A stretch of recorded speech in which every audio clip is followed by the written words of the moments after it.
सब अब रात रो रे सपना में हम अपनी मेहरारू के गोल लमी तो का भौए कहते लो चट्टा तो हम कहमी न कि काहे लो चट्टा कहतरू हो कहते न कि चलो घरे चट्टा बनवले बानी।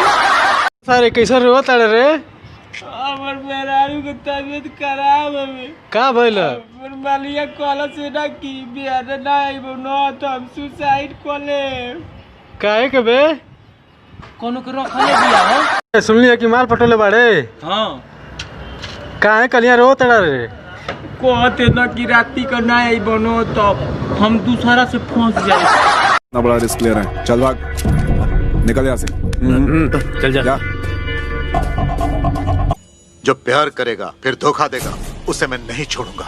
ऐसे लोगों को सबक सिखाने के लिए ही मैं एनकाउंटर करता हूँ।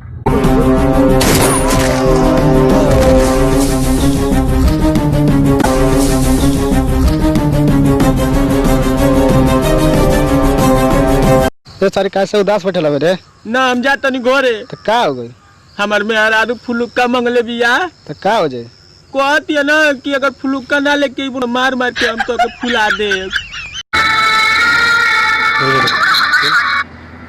हाँ आई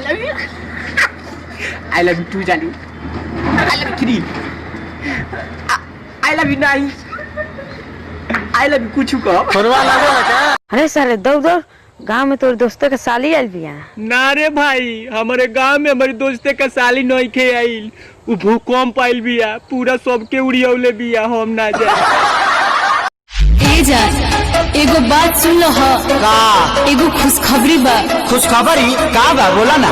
हमार शादी सेट हो गई का डीजे डीजे डीजे ये कौन बीमारी हो गई लो। ई बीमारी ना हो ई डर हो